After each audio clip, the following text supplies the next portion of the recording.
The B-1 bridge underwent a total structural divorce from the Earth. At exactly 3:14 a.m., the primary pylon of the Middle East's tallest bridge ceased to exist as a solid object. A 2,000-pound GBU-31 JDAM impacted the concrete at 650 miles per hour. The hardened steel nose of the bomb acted as a cold-forged punch, driving 3 feet into the reinforced heart of the pylon before the FMU-143 delayed action fuse triggered. The resulting chemical reaction converted 900 pounds of high explosive into a supersonic pressure wave. This was the first kinetic beat of a coordinated secret U.S.-Israeli strike package designed to paralyze the Iranian heartland before a single radar dish could even rotate toward the threat. The mission began at 2 a.m. The strike package pushed across the Iranian border at 15,000 feet, flying a route designed to exploit the radar shadows of the Zagros Mountains. Leading the vanguard were 4 Israeli F-35I Adir stealth fighters.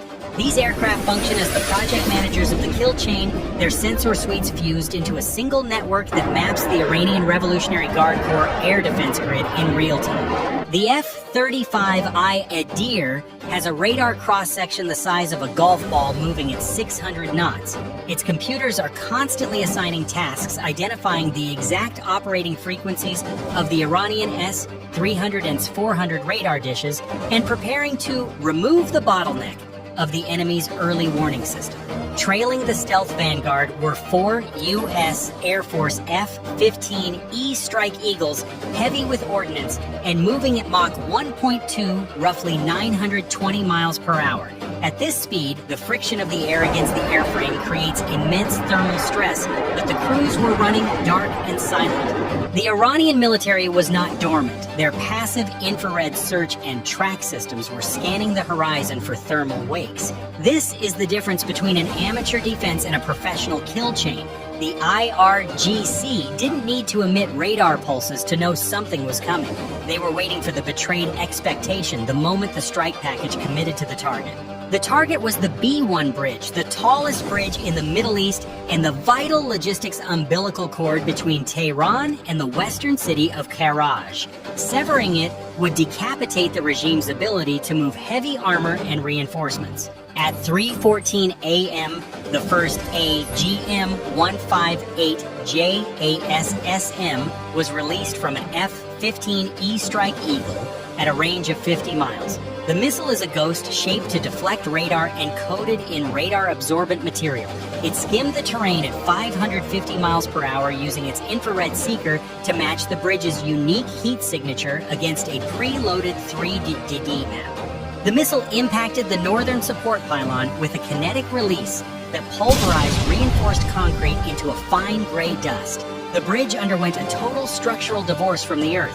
The steel rebar designed to hold 2,000 tons of tension snapped like dry twigs. The bridge's roadway, a 2,000-foot concrete span, became a massive whip, undulating under the force of gravity before the expansion joints sheared off. This first strike resulted in 2 civilian casualties as cars were tossed like toys into the gorge. The physics of the collapse were violent. The roadway accelerated into the valley floor at 32 feet per second squared, hitting the bottom with a force that registered as a seismic event on regional sensors. The artery was dead. Tehran's kinetic response was not limited to its own borders. Within minutes of the B-1 bridge collapse, the IRGC initiated a coordinated regional escalation. According to reports from the Associated Press, Tehran launched a simultaneous missile barrage targeting facilities in neighboring Gulf countries and directly into Israel. This was a strategic move to roil global energy markets and disrupt the world's supply of oil and natural gas. In Tel Aviv, the sky was shattered by a cluster bomb attack reported by Fox News, with submunitions blanketing the city in a high-density grid of fire. The IRGC demonstrated that the strike on the bridge would not be an isolated incident, but the trigger for a regional firestorm that pushed global oil prices to a breaking point. The machinery we build is incredible, but it's only as good as the people who operate it under fire. We are talking about pilots and WSOs who spent 94 seconds in a literal hellscape balancing the mission against their own survival. Many of you watching have been in those cockpits, you've felt the 9G pull. You've heard the RWR scream. If you have a message for the families of the airmen still missing in the Zagros Mountains, or if you want to share what it's like to fly a warthog into a Manpat's gauntlet, the comment section is yours. We stand with our operators. Simultaneous to the chaos in Tel Aviv, the second phase of our operation hit central Iran. This was the logic of the dilemma. We hit two high-value targets at once, forcing the Iranian command to choose where to send their limited quick reaction forces. The targets in Isfahan were the oil and natural gas processing facilities. These are the regime's financial heart. The weapon of choice was the GBU-39 small diameter bomb. The F-35I Adir released 16 of these munitions in a single shotgun volley. The SDBs glided through the cold desert air, their diamondback wings extended. They hit the refinery storage tanks in a perfectly synchronized sequence. The kinetic impact of the hardened noses pierced the steel tanks, followed by a delayed detonation that ignited hundreds of thousands of gallons of high-octane fuel. The result was a thermal event so intense it melted the asphalt on nearby highways. The sky over Isfahan turned orange as fireballs rose 1,000 feet into the night sky, visible to meteorological satellites orbiting 22,000 miles above the Earth. As our F-15E Strike Eagle turned for the exit at Mach 1.4, nearly 1,070 miles per hour, the IRGC's newly developed Advanced Aerospace Defense System bit back. This was the variable no one planned for. Hidden in the Zagros Mountain range, an Iranian air defense unit had been operating in passive mode, waiting for an optical or thermal lock. They waited for us to commit to our exit vector. The proximity fuse triggered 10 feet from the tail fin. The kinetic impact of the shrapnel shredded the hydraulic lines and the left engine's fuel manifold. A $100 million aircraft was converted into an unguided ball of fire in a heartbeat. The IRGC proved they could find the golf ball moving at 600 knots. The pilot managed to pull the handles, but the weapons systems officer went missing in the clouds of smoke over the Khuzestan province. The IRGC's response inside central Iranian airspace proved that American intelligence had suffered a massive failure. While the U.S. president claimed the complete destruction of Iran's air defense systems, Iranian state TV mocked these false claims as the strike package exited the target zone. The IRGC activated a newly developed advanced aerospace defense system that had remained completely silent during the initial ingress. This system utilized a high-frequency tracking logic that bypassed traditional stealth filtering. It was a tactical trap designed to lure the F-15E Strike Eagle into a high-density kill zone in central Iran. The system achieved a hard kinetic lock, proving the Iranian air defense grid was far from dismantled. As our F-15E Strike Eagle turned for the exit, the IRGC activated their newly developed advanced aerospace defense system.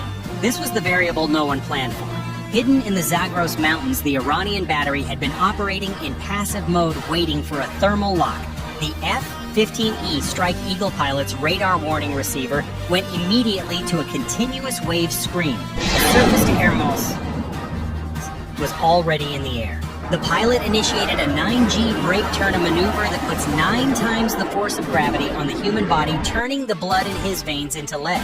He dumped bundles of chaff and magnesium flares, but the Iranian missile was a dual-seeker variant. It ignored the decoys and tracked the thermal wake of the two massive Pratt & Whitney engines.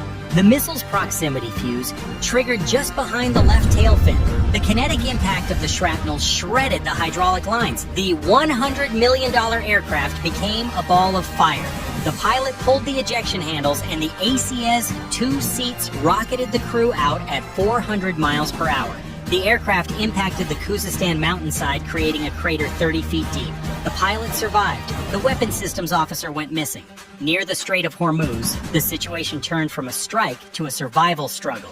An A-10 Warthog assigned to the maritime flank was providing a diversion when it was caught in a high-density ground fire environment. The A-10 Warthog is legendary for its 1,200-pound titanium bathtub that protects the pilot. The pilot was flying low at 200 feet at 350 miles per hour, engaging Iranian coastal patrol boats with his 30mm GAU-8 Avenger cannon. The gun is a mechanical roar that can be heard for miles, the 30mm rounds punching through steel hulls like a fist through drywall. But the Iranian coast was a hornet's nest of man-pads shoulder-fired missiles. The IRGC ground teams were professional, waiting for the Warhawk to commit to a strafing run before firing. Small arms fire thousands of 7.62mm and 12.7mm rounds pattered against the armor. Then a heat-seeking missile impacted the right engine.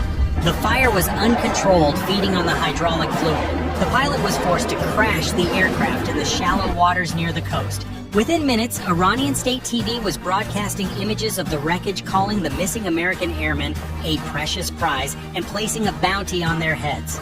The most dangerous kinetic environment of the night occurred during the search and rescue operation. As two HH-60 Pave Hawk helicopters pushed into the Zagros Mountains to recover the downed crew, they were met by heavy enemy fire.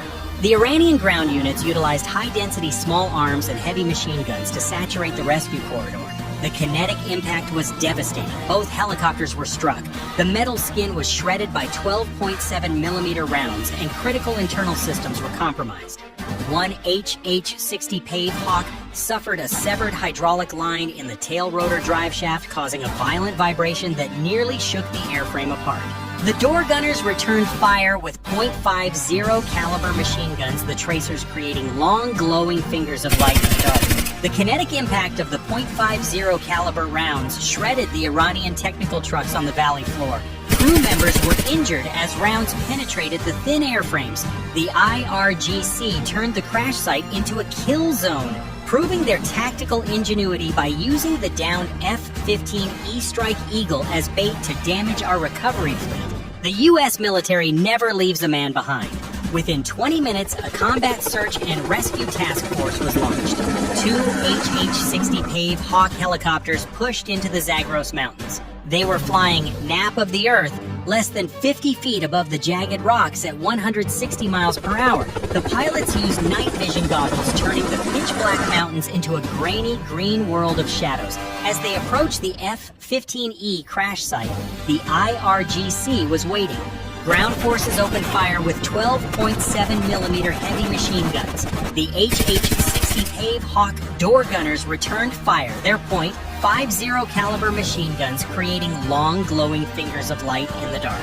The kinetic impact of the .50 caliber rounds shredded the Iranian technical trucks on the valley floor. One helicopter was hit in the rotor mast. The vibration was violent, but the pilot held it steady. They located the F-15E pilot and extracted him under a hail of gunfire, but the WSO's beacon remained silent. The second helicopter was forced to break off as two Iranian F-4 Phantom interceptors were vectored into the area. The F-35I Adir proved its worth as the project manager of the kill chain. While the helicopters were evading ground fire, the stealth fighters loitering at 30,000 feet identified the Iranian interceptors. The Iranian pilots had no idea they were being hunted. They were looking for the helicopters, unaware that a stealth predator was 40 miles away.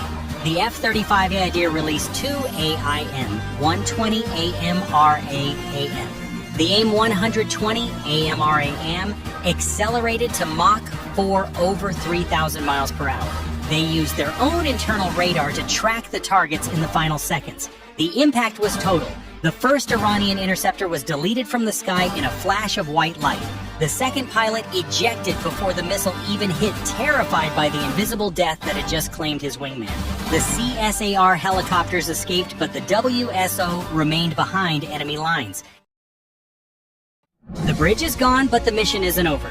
The reality of this engagement is a reminder that the U.S. is the main character in this story, but we are not an invincible one. Every strike, every severed supply line, and every burning refinery comes with a cost.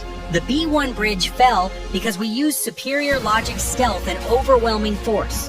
But our aircraft fell because the enemy is competent, dangerous, and rational. They knew they couldn't stop the strike, so they focused on the exit. As we sit with the full cost of this victory, the focus shifts from the destruction of infrastructure to the recovery of our people. The B-1 bridge is a pile of rocks, but the fight for the missing WSO is just beginning. The world is watching the smoke over Tehran. We are watching the telemetry from the Zagros Mountains. We got the bridge, now we bring our people home. Stay tuned as the data continues to flow. The kill chain doesn't end until the last pilot is back on the carrier deck.